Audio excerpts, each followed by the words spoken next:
Hi, Kevin Wright here, back with another property finance tip. So what are we talking about this week? Well, how do you actually pay off all your mortgages?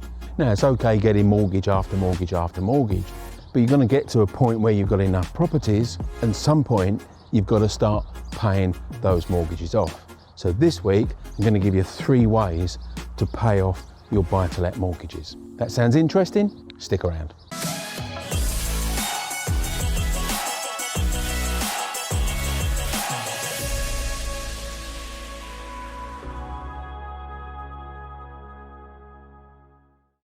Now, maybe you're one of those people that are thinking, well, hang on a minute, I'm getting mortgage after mortgage after mortgage after mortgage, and I don't know, you're going to end up with 5 or 10 or 20 or maybe even more. How do I actually pay them off at the end of the day? Because they're on interest only, which means I'm not paying them off as I go. So what we're going to talk about on this video is how you actually get to pay those mortgages off. And I'm going to give you 3 ways to do that. So one thing happens over time with properties and renting properties. Firstly, in most cases, in most areas of the UK, if you give it long enough, you're going to get an increase in capital values. In more buoyant areas, that will happen more quickly and slower in less buoyant areas. But over a period of 10, 20 years or even longer, you're going to get an uplift in capital values.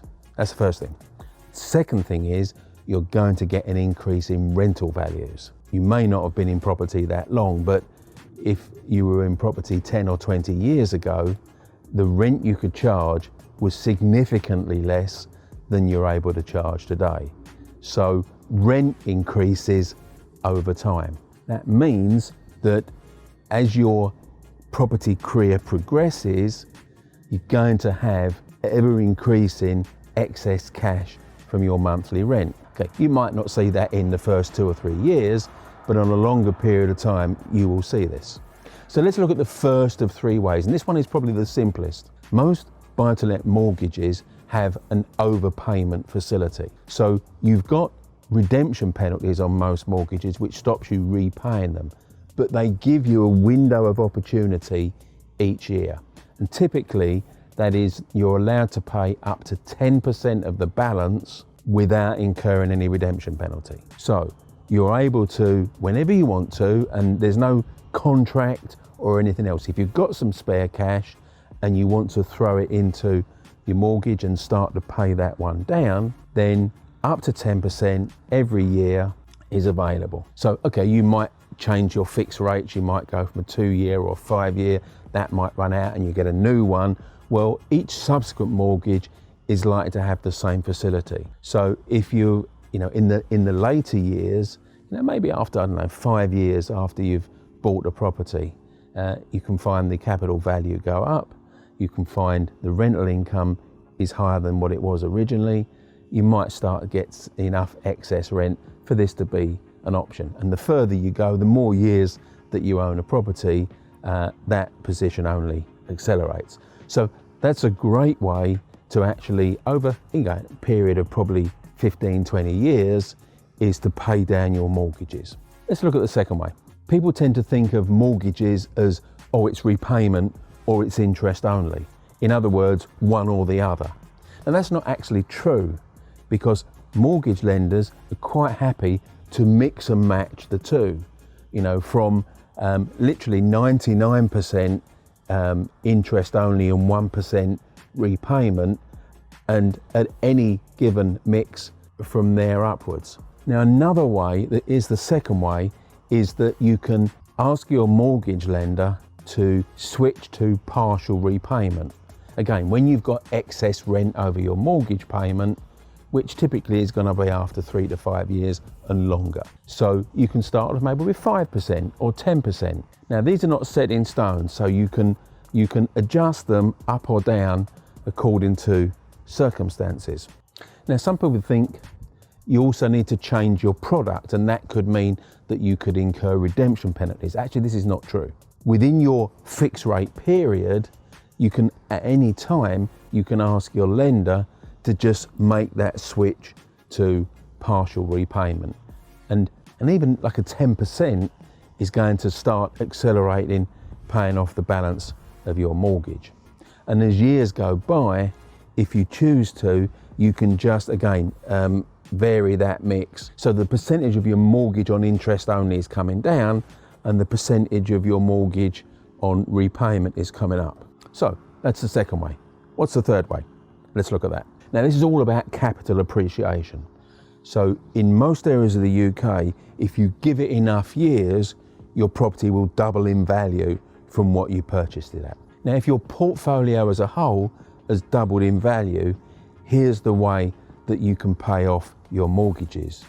You embark on a phased sell-off process. So over a period of years, you would sell one or more properties a year. Let's say, and we'll just use a figure, let's say you've got a property that's now worth 200,000, but you bought it at 100,000 and you got a 75% mortgage on that. So 75,000. So sell your property for 200,000, you would pay off the 75,000 mortgage that you'd got on that property. But you'd also have another 125,000, which means you could pay off another mortgage of 75,000. So you've sold one property and paid off the mortgage on it, but you've actually paid off the mortgage of a property that you've held on to. Let's just put it in simple terms. Let's say over a period of time, you'd got to 20 properties and you felt that was enough for you. So you'd sit on your 20 properties, you'd keep taking the rental income would increase year on year, the capital value would get to the point, maybe it would take 20 years, 15, 20 years. After that period of time, you've got 20 properties that you've got at least 50% equity. So in simple terms, sell 10, and you might want to stage that to make it more tax advantageous over multiple tax years. And by selling those 10, you'd have enough excess capital to pay off the mortgages on your remaining 10 properties. So you've built up a portfolio of 20 properties, you've sold 10, and now you've got 10 that you own outright with no mortgages. So that's the third strategy for repaying all your mortgages over the lifetime of your property career. Now, you can do one of those three, or maybe you want to mix and match them. Now, it's great to focus on building your portfolio, and in the early years of your property career, that's what you're going to be focused on. But once you get to a certain point, it becomes more about how do I capitalize on this and how do I potentially create an income for life. And then your focus naturally turns on not to acquiring ever more properties, but to actually paying down the mortgages on the ones that you owe. So there we are, 3 ways to, over a period of years, get rid of all your mortgages. Now, if you found this video useful, you hit that subscribe button yet, because subscribing means you're going to get all my future content, and I've got some great stuff lined up. So if you haven't subscribed yet, hit this button now and stick around, because we're going to make this your best year in property yet. So before you go, hang around a bit. I've got something else for you here. Thanks for watching this video. If you've enjoyed it, hey, I've got an Instagram channel too. It's some really interesting content on there, and it's all short, snappy stuff. So it's at Kevin Wright Property. Check out the link here. Go find me on Instagram.